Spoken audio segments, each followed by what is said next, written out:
व्यासदेव एक ऐसे ऋषि थे जिनको सारी भाषाएं और सभी जीवों की गति के बारे में अच्छे से ज्ञान था। प्रिय श्रोताओं, एक बार क्या होता है कि व्यासदेव कहीं जा रहे थे, तब रास्ते में उन्होंने एक कीड़े को तेज गति से भागते हुए देखा। तो व्यासदेव ने कहा कि तू कहाँ भाग के जा रहा है, क्या कारण है?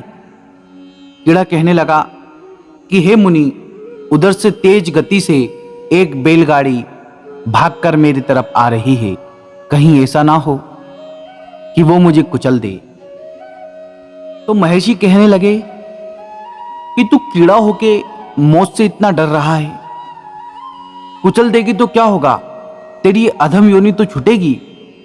कीड़ा कहता है कि महाराज, इससे भी कुत्सित योनियां हैं, इससे भी अधम योनियां हैं, ये योनि छूटे और दूसरी में चली जाऊं तो मेरे साथ तो घाटा है, कहीं ऐसा ना हो कि इससे अधम योनि में चला जाऊं। तो व्यास जी ने कहा कि सुन, तू भय ना कर, जब तक मैं तुझे ब्राह्मण कुल में ना भेज दूं तब तक तेरी सारी योनियों से शीघ्र में छुटकारा तुझे दिलाऊंगा। व्यास जी ने ऐसा कहा। उसने व्यास जी की बातों पर विश्वास कर लिया और सामने से आ रहे रथ के नीचे जाकर अपनी जान दे दी।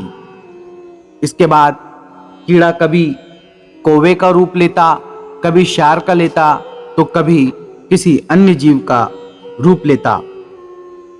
अब उस कीड़े ने क्षत्रिय जाति में जन्म लिया। उसमें भी भगवान व्यास ने उसे दर्शन दिए, जिसके कारण रणभूमि पर शीघ्र ही उसने अपने प्राण त्याग दिए। प्राण त्यागने के बाद उसने ब्राह्मण योनि में उसका जन्म हुआ। जब वह 5 वर्ष का हुआ तो व्यासदेव ने उसके कान में सारस्वत मंत्र फूंक दिया, जिसके कारण उस कीड़े को संपूर्ण वेद, शास्त्र और धर्म का स्मरण हो गया। पुनः भगवान व्यासदेव ने उसे आज्ञा दी कि वह कार्तिकेय के क्षेत्र में जाकर नंदभद्र को आश्वासन दे।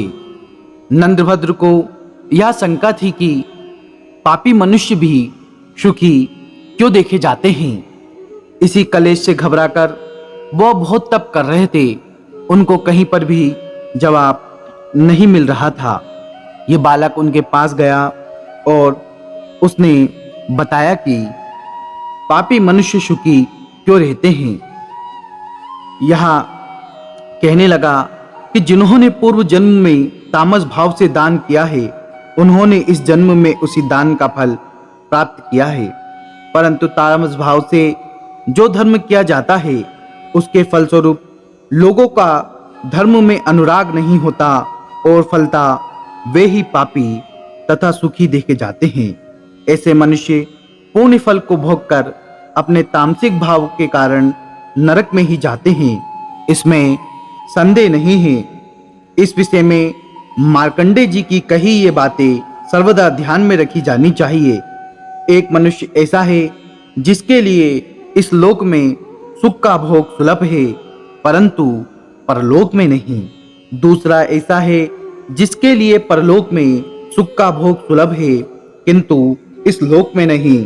तीसरा ऐसा है जो इस लोक में और परलोक में दोनों ही जगह सुख प्राप्त करता है। और चौथा ऐसा है जिसे ना यहाँ सुख है और ना परलोक में।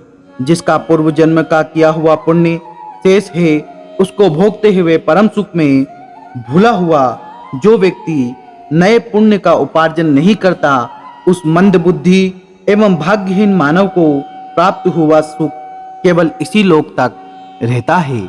जिसका पूर्व जन्म में उपार्जित पुण्य नहीं है, किंतु वह तपस्या करके नया पुण्य का उपार्जन कर लेता है, उस बुद्धिमान को परलोक में अवश्य ही विशाल सुख का भोग उपस्थित होता है। इसमें रंच मात्र भी संदेह नहीं है। जिसका पहले का किया हुआ वर्तमान में सुखद हो रहा है और जो तप द्वारा नूतन पुण्य का उपार्जन कर रहा है, ऐसा बुद्धिमान तो कोई ही होता है जिसे इहलोक परलोक दोनों में सुख मिलता है। जिसका पहले कभी पुण्य नहीं है और जो यहाँ भी पुण्य का उपार्जन नहीं करता, ऐसे मनुष्य को ना इस लोक में सुख मिलता है और ना परलोक में सुख मिलता है। ऐसे नराधम को धिक्कार है। इस प्रकार नंद्रभद्र को समाहित कर समझाकर बालक ने अपना वृत्तांत भी बतलाया। तत्पश्चात वह 7 दिनों तक निराहार कर सूर्य मंत्र का जप करता रहा और वही इस तीर्थ में उसने उस शरीर को छोड़ दिया। नंद्रभद्र ने विधि पूर्वक उसके शव का दाह संस्कार कराया। उसकी अस्थियां वहीं सागर में डाल दी गई और दूसरे जन्म में वही मैत्रेय नामक श्रेष्ठ मुनि हुआ। इनके पिता का नाम कुशारु तथा माता का नाम मित्रा था। यह इसका उल्लेख भागवत स्कंद में मिलता है। इन्होंने व्यास जी के पिता पराशर जी से विष्णु पुराण तथा बृहद पराशर होरा शास्त्र नामक विशाल ज्योतिषशास्त्र ग्रंथ का अध्ययन किया था। साथियों, इस प्रकार से हमारे सनातन धर्म फला फूला है। सोचिए कैसे एक कीड़ा अपने अधम योनि को त्याग कर ऋषि मैत्रेय हुआ। आशा करता हूँ ये कहानी आपको पसंद आई होगी। यदि यह वीडियो अच्छा लगा तो हमारे चैनल को सब्सक्राइब करना, वीडियो को लाइक करना, कमेंट बॉक्स में जय श्री महाकाल लिखना ना भूले। मिलता हूँ किसी नए वीडियो में। जब तक के लिए राधे राधे, जय श्री महाकाल।